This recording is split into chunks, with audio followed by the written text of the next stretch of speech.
paper. This is a sample of the colors that come in that packet. Still one of my favorites. It's been out for a while now with Close to My Heart, but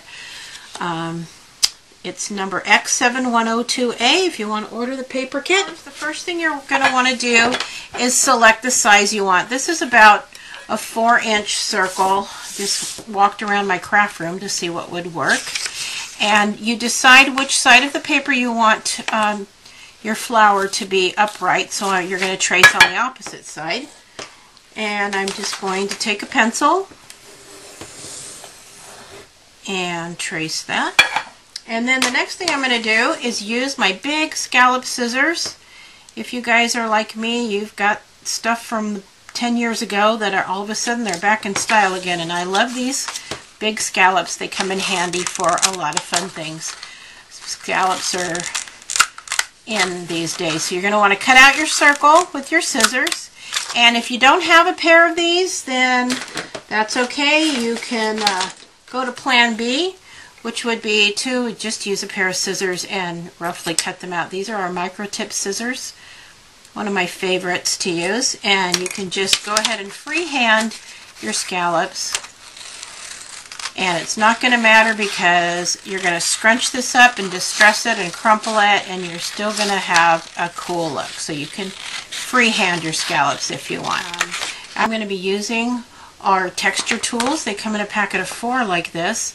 And my friend Joanne Walton showed me this cool trick where you tie coordinating ribbon the color that you're sponging, so then you can kind of have color families for your sponges. This is our chocolate ink pad. I love our ink pads because the ink is always at the surface. It has a swivel lid. They're stackable, and there's a label on there so you can always see what color you're using. So what I'm going to do is I'm just going to hold my paper in the air, and I'm going to daub into the stamp pad. I'm going to distress the edges of my flower with the chocolate ink, and I'm going to go.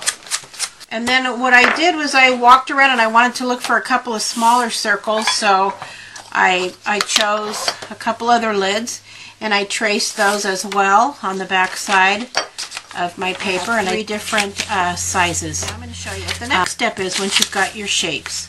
What I did was I took a little bit of water and I just lightly spritzed my paper. You don't want to do it too much because you don't want it to tear.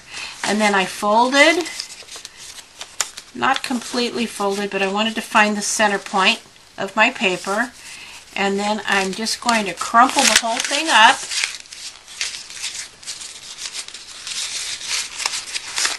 And then I'm going to find the center again, and I'm going to just twist the back side. And then I'm going to, while I twist, I'm going to pinch it and hold it, and I'm going to open up my flower so that it has kind of a scrunched look. And then I'm going to take a scrap like this, and I'm going to use our product called Liquid Glass. This is really useful for a lot of different things, but for today I'm going to use it as an adhesive, but you can also use it for raindrops on flowers. I'm adding a little bit of Scotch tape here, and I'm going to show you why. Raindrops on flowers, and you can use it for a water look on a photo. You can add re-inker to it and dip your brad heads in it. You can use it for all kinds of wonderful things, and I'll talk about this product on another video. But this way I have a little push pin in there, and then we have our little paper flowers that come in this tube, and when the tube is empty, I save those, and then the way I store my liquid glass is upside down in the tube, so then there's no air bubbles and it's clean and it's always stored nicely. So I just wanted to share that little tip with you. So what I'm going to do is I'm going to take my liquid glass, and I'm just going to add some glue in the center like that, and then I'm going to go ahead and put my flower right on there. And if you want to just kind of pinch in the middle a little, and you can just kind of shape it and get it how you want it. You can use your hot glue gun if you want, but this way you don't have to mess with the hot glue. So there's your first layer, and then you're going to do the same thing with your other pieces. You're going to scrub just a little, open it up, and then again I'm going to pinch in, and then remember that this layer is a little bit smaller than the first. Some more of my liquid glass in the middle. Scrunch it into the center a little bit till I get it how I want it. Add some more glue. Liquid glass.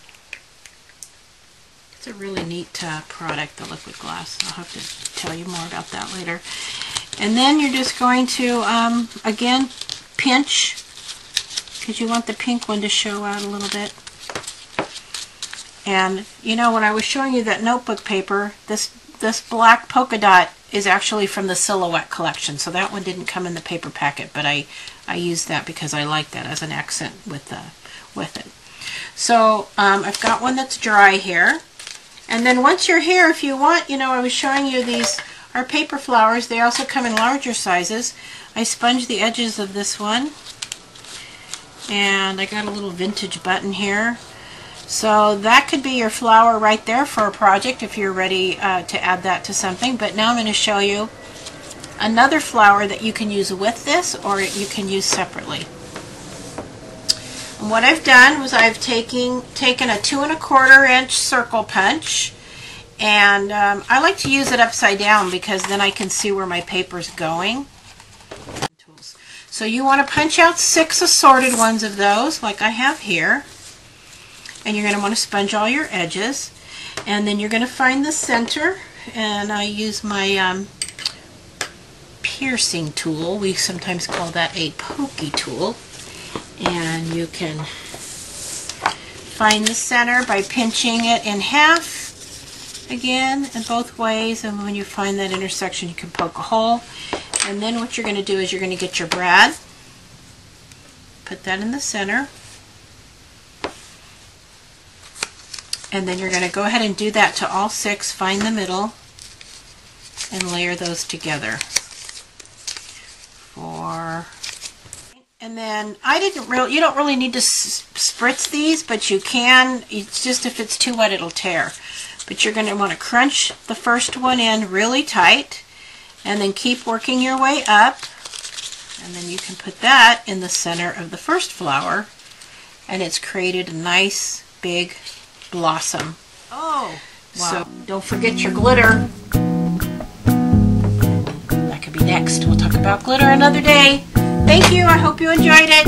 Bye.